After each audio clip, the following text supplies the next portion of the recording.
Hey there, welcome back. As usual, it is a new month and a previous month has ended, so I'm going to go over everything I watched in January of 2024. I don't even know how many I watched. I'm also recording this early. I know I'm going to watch something tonight because I'm attending this film discussion thing tomorrow night and I haven't watched the film that we're going to discuss, so I'm going to watch that.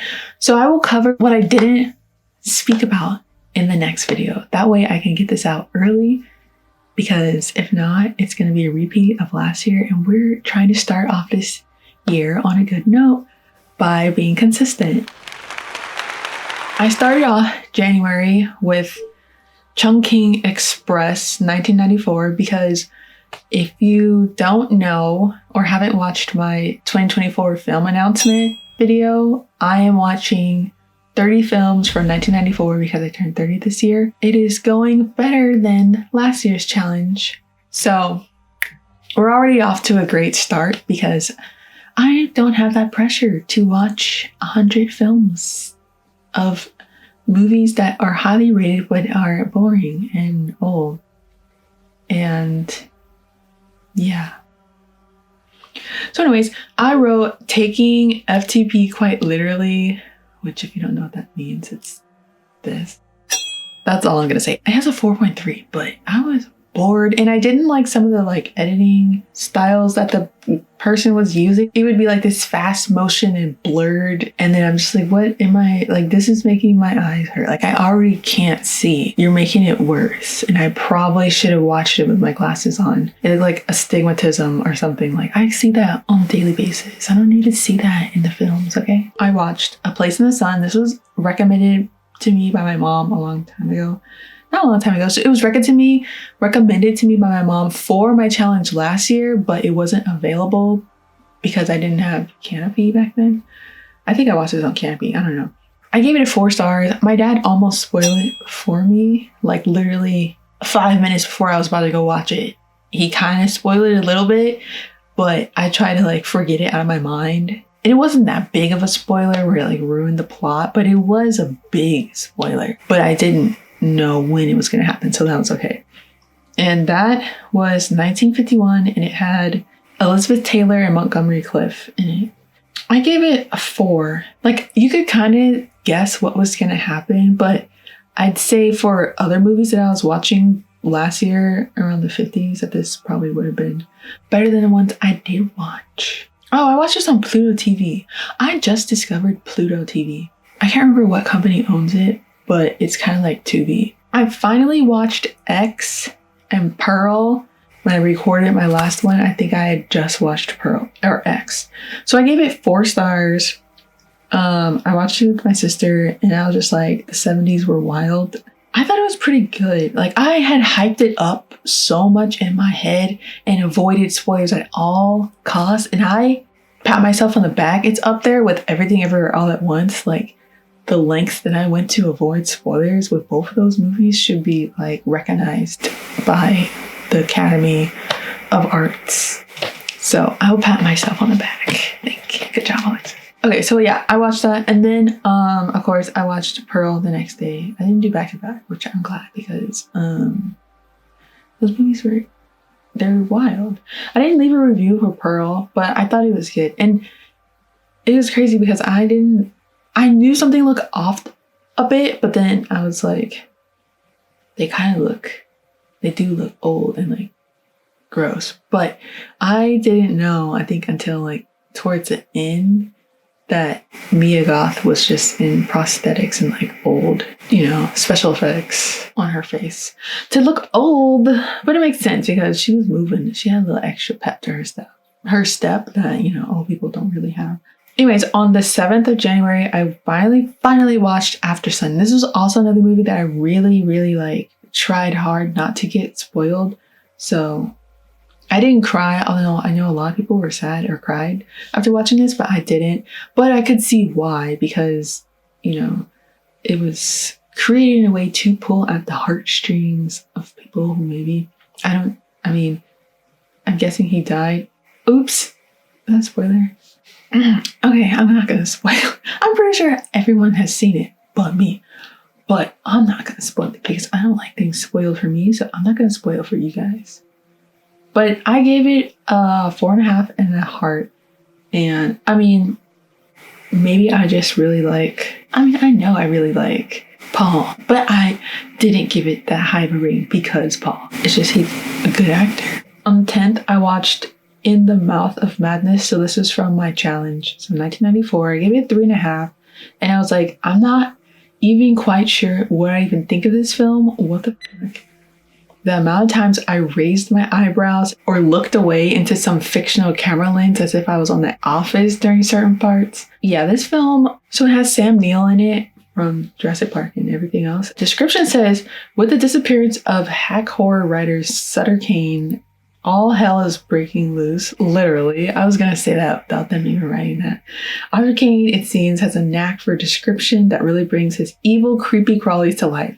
Insurance investigator John Trent is sent to investigate Kane's mysterious vanishing act and ends up in the sleepy little east coast of Hobbs End. So it was like this dude was like writing these books and he had this cult following and people were like killing people, and suddenly he disappeared right before like his next book of like the saga was supposed to come out, and like his publishers couldn't find him, and so they tracked down this investigator dude because they're like, we need you to like find this guy because he's like a PI or something.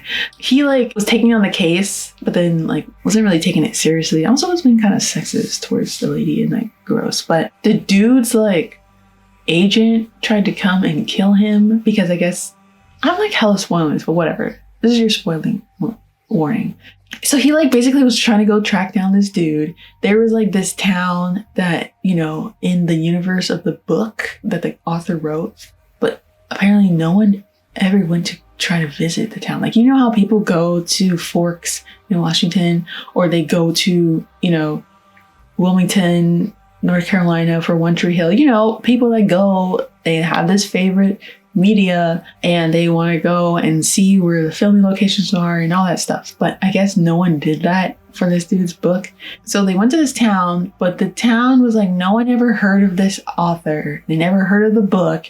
Didn't know anything was based off of it. And it was just weird. And then the lady, the like publishing lady was like, she like kind of spilled the beans. It was like, oh, we knew where he was. We just wanted to get you to go. And it was just all this weird, crazy stuff. And you just need to watch it because it was insane. And, you know, it literally was called In the Mouth of Madness. And that was like, they couldn't have come up with a more accurate title to name a movie because it literally was madness. And it was 3.8. You know what? Maybe I would give it, okay, my 3.5 doesn't really count for 3.5. I'd say it probably is like a 3.7 if I give it anything higher than that. Then I watched Asteroid City with my sister, and you know how Wes Anderson's films are. It's just like weirdness going on, or just like, what is going on? Like, I was dying when that little creature thing came down and stole something.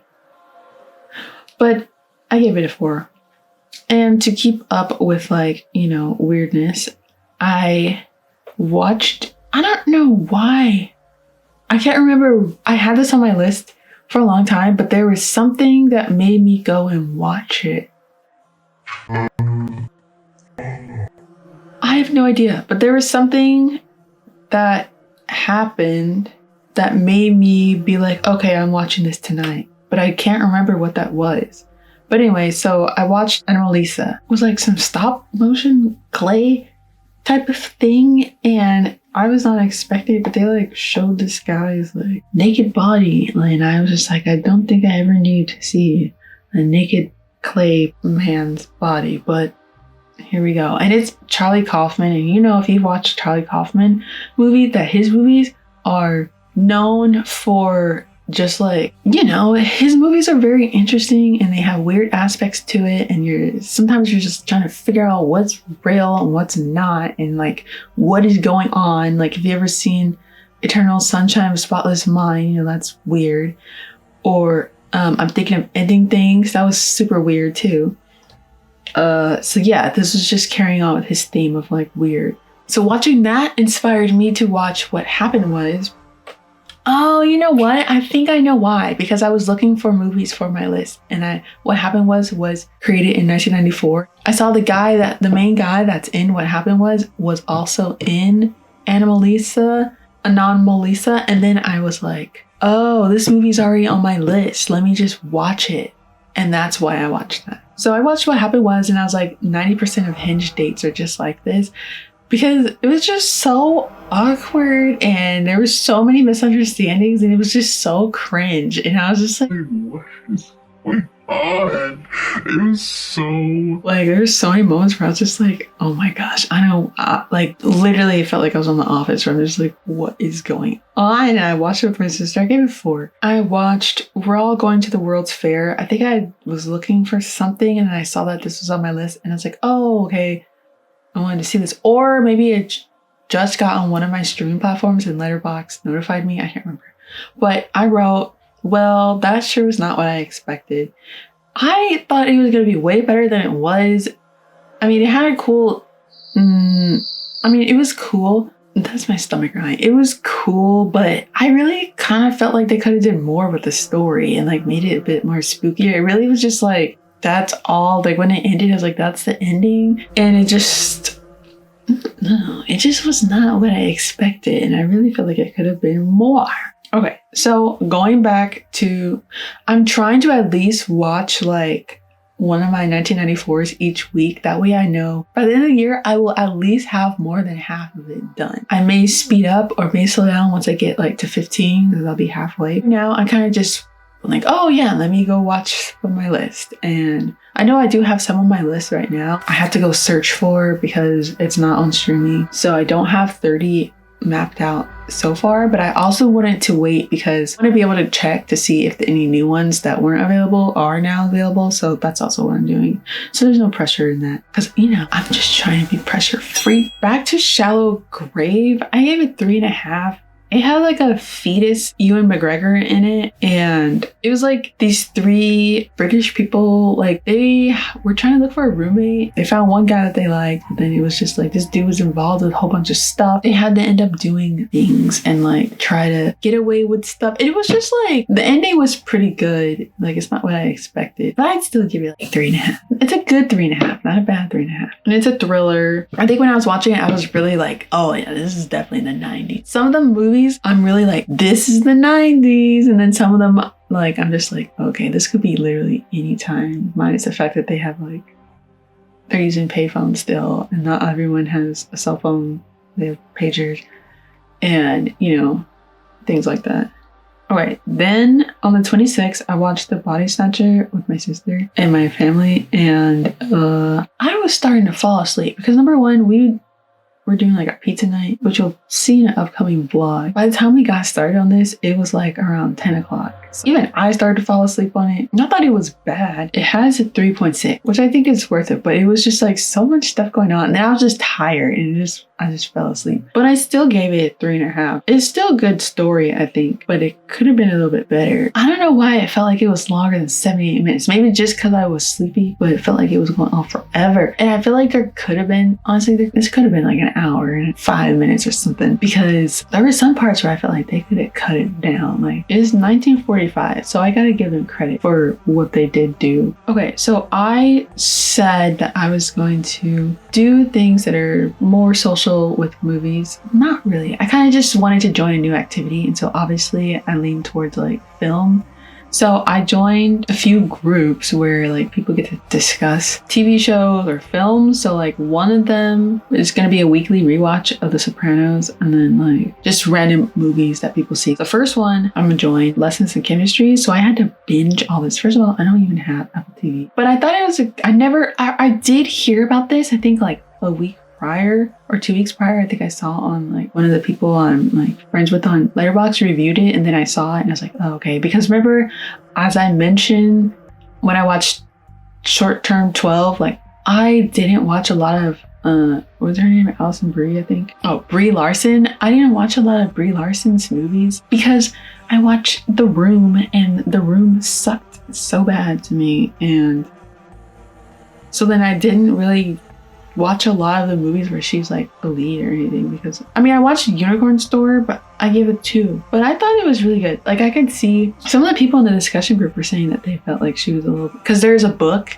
This was originally an adaptation from a book, and so they were saying that they felt like maybe she was a little bit on the nose with her being cold and stuff, and it didn't seem how someone that could be so cold like her could even be persuasive, I guess. I did notice that, but to me, it did seem like she obviously had trauma in her mannerisms and the way that she acts and talks and interacts with people. When I was watching it, it reminded me of the way that they portray like people who are autistic. If I didn't know that like her backstory, I probably would have thought that maybe she was a bit autistic. Even the guy too, her like love interest. Like, this was honestly like the first time where I actually heard them have a main character that isn't religious and is like atheist or agnostic, but isn't like demonized in a way where they're like, oh, devil worshiper or something. So I thought that was pretty nice to see, because, you know, just because you're not religious doesn't mean you're like, you know, a terrible person. Like, you can be both things exist. You can be religious and a terrible person. You cannot be religious and not be a terrible person. So it was a different point of view to see how they talked about that, because they did have some church and religious stuff, and that's why like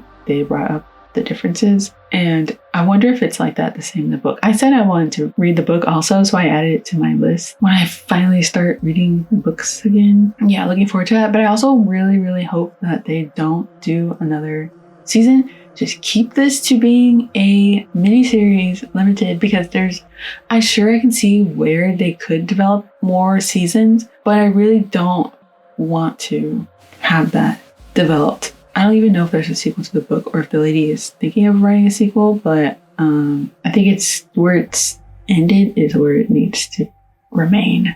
Okay, so I finally watched Saltburn, and I said, what the actual fuck did I watch?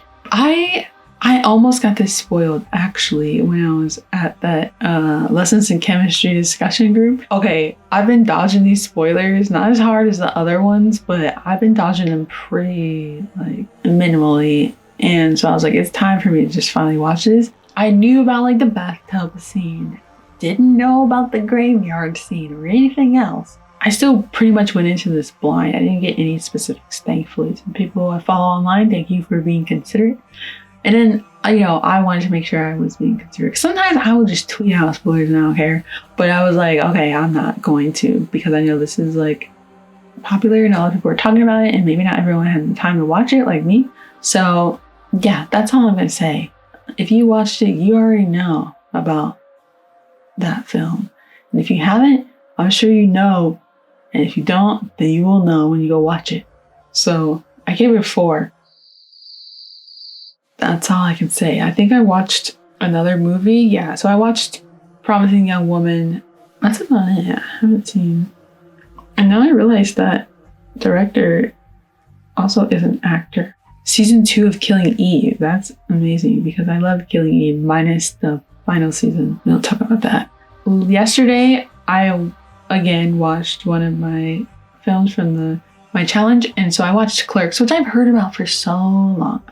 And I really wanted to watch it because I'd watched Slacker. And someone in the comments said that Slacker inspired Kevin Smith to do Clerks. When I saw that it was in 1994, I was like, okay, let me watch it. And it was like, I can see the similarities in Clerks and why he would be inspired, because it really was like that, like a mundane, daily life situations, not anything special or crazy, but just like the little intricacies that people deal with in their day-to-day life. That's pretty much what it was. It was very, like, it was wild to hear some of the slurs they were using back then, and I'm just like, I can't believe they're saying stuff like this. And I watched this, like, I just started watching Sopranos. I started watching Curb Your Enthusiasm, so I have all these like very like 90s humor, 90s like script dialogue back then. I think Clerks was very much the first one I've heard where some of the stuff I'm just like, okay, that will get canceled, you know.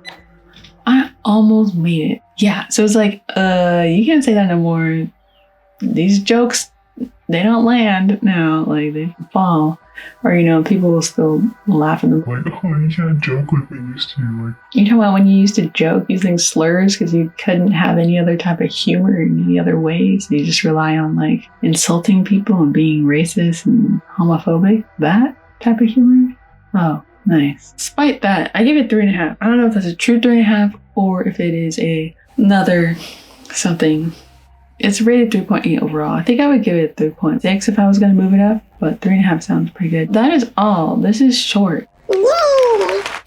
I told you guys from now on it was going to be short. I stopped kind of showing what I listen to. My listening habits they're not as intense and extensive as it was last year. Either I'm editing videos so I can't listen, or just not listening to music, or I'm watching videos like YouTube vlogs and stuff. So I wonder what my Spotify is gonna look like. Maybe it'll pick up, I don't know. And I will wrap up what I did finish watching today and tomorrow. Probably only gonna be one more thing. Thanks for watching. I hope I watch some more good movies from now until then. I know I will. I will see you back here again next month. Hello, welcome back. So, hey, welcome back. Editing videos so I can't listen to things.